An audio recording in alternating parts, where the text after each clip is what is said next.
Entrez, installez-vous, c'est l'heure du conte.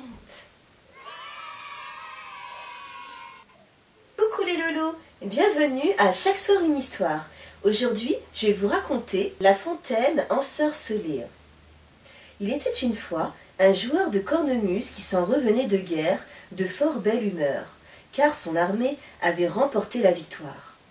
Il jouait tout en marchant pour se donner du courage, les pans de son kilt claquant au vent, tandis que les habitants des villages qu'il traversait le saluaient joyeusement de la main. Or, en arrivant dans un village, il aperçut, assise sur un banc devant une chaumière, une jeune fille si belle que son cœur s'arrêta de battre pendant quelques secondes. Elle avait les cheveux d'un noir de jet, son teint était plus blanc que le plumage du cygne, et ses yeux étaient transparents comme de l'eau. Jacob la regarda, émerveillé, et elle lui sourit. Le soldat alla droit à l'auberge. « Qui est la beauté aux cheveux de jet qui habite à l'entrée du village ?» demanda-t-il à l'aubergiste, sans même s'asseoir à une table. « Elle te plaît, n'est-ce pas ?»« C'est Marie, la fille du tisserand. Elle souffre d'un mal étrange. Cela fait plusieurs années qu'elle n'a pas prononcé un seul mot. Si après cela tu t'intéresses toujours à elle, va trouver son père. » « J'y vais de ce pas, car elle est belle comme une image, » fit Jacob sans trop réfléchir, et il quitta les lieux sans plus de façon. Marie était en effet muette depuis quelques années. Un jour, elle était partie se promener dans les bois, et depuis son retour, elle n'avait plus jamais dit un seul mot. Bien que très surpris par ce récit, Jacob demanda néanmoins la main de la jeune fille. Après tout, il vaut mieux qu'elle se taise que de passer son temps à raconter des commérages, observa-t-il. Et comme la jeune fille n'était pas non plus indifférente au charme du jeune joueur de cornemuse, le mariage eut bientôt lieu.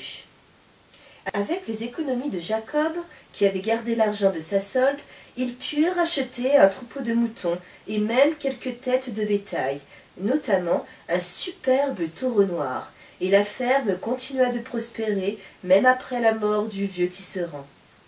Jacob était très épris de sa femme. Elle souriait toujours, travaillait dur, et le soir écoutait volontiers ses récits de bataille. Bref, on ne trouvait rien à lui reprocher. Pourtant, au bout d'un certain temps, le soldat commença à regretter qu'elle ne pût lui répondre, comme il aurait aimé entendre le son de sa voix, mais il semblait qu'il n'y eût rien à faire. Un soir, un voyageur frappa à leur porte pour demander à passer la nuit sous leur toit. Jacob lui donna aussitôt à boire et à manger, trop heureux d'avoir enfin quelqu'un à qui parler. Ils bavardèrent tard dans la nuit, et lorsque Jacob évoqua le mutisme de Marie, le voyageur lui donna le conseil suivant.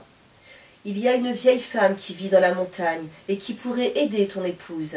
Certains la prennent pour une sorcière, parce qu'elle connaît les herbes, mais de toute façon, tu n'as rien à craindre d'elle. » Le cœur plein d'espoir, Jacob et Marie se mirent en route dès le lendemain matin.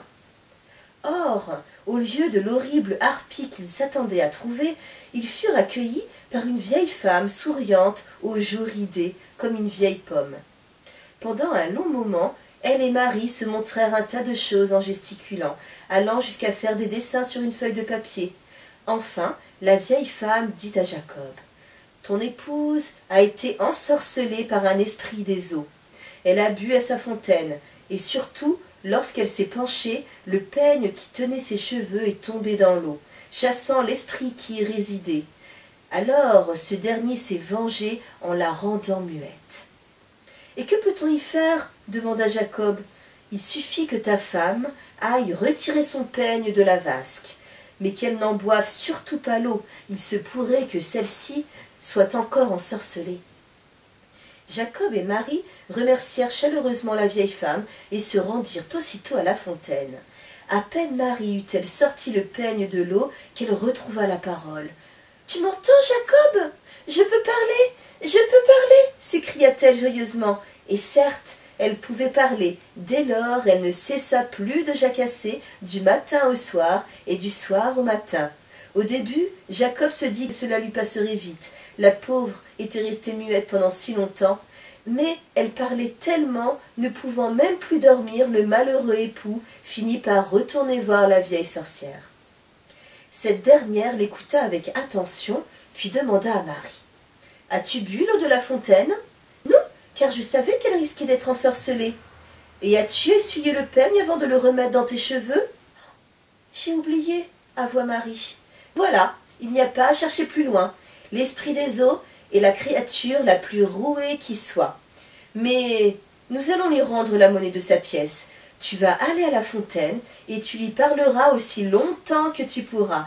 Comme il sera obligé de te répondre, il finira par se lasser. Et ne le lâche pas avant qu'il ne t'ait libéré du sort qu'il t'a jeté. Ah, pour le lasser, je vais le lasser, s'écria Marie. Et elle partit pour la fontaine en jacassant, suivie de Jacob. Une fois arrivée, elle appela « Esprit des eaux, je suis là, viens, nous allons parler un peu. » Parler un peu, grommela une voix en écho.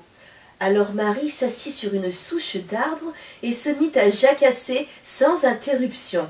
Au bout d'un moment, n'y tenant plus, Jacob la planta là et rentra chez lui. Elle se débrouillera très bien toute seule, se dit-il.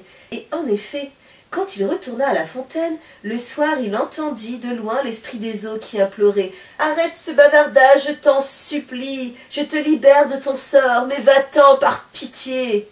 Jacob et Marie s'en retournèrent donc au village. Cependant, au moment où ils arrivaient en vue de leur maison, ils entendirent un martèlement de sabots derrière eux.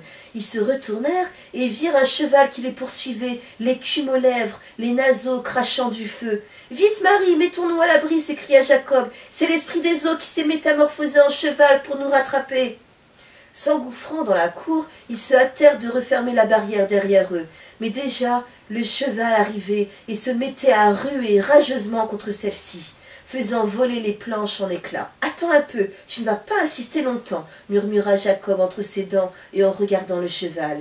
Et il se hâta d'aller chercher le taureau noir. L'animal grogna, baissa la tête d'un air belliqueux et chargea.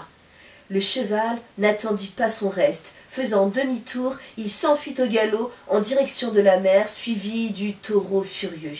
Ils disparurent à l'horizon et on ne les revit jamais. Tandis que Jacob restait devant la porte pour s'assurer que l'esprit des eaux ne revenait pas, Marie l'appela par la fenêtre. « Viens te coucher, mon ami, je suis épuisée d'avoir tant parlé. » Alors, l'ancien soldat alla jouir d'un repos bien mérité aux côtés de sa merveilleuse épouse, qui n'était plus ni trop bavarde, ni muette, mais disait juste ce qu'il fallait. Voilà les enfants, l'histoire du soir est terminée. Moi, je suis fatiguée. À demain les loulous, faites de beaux rêves.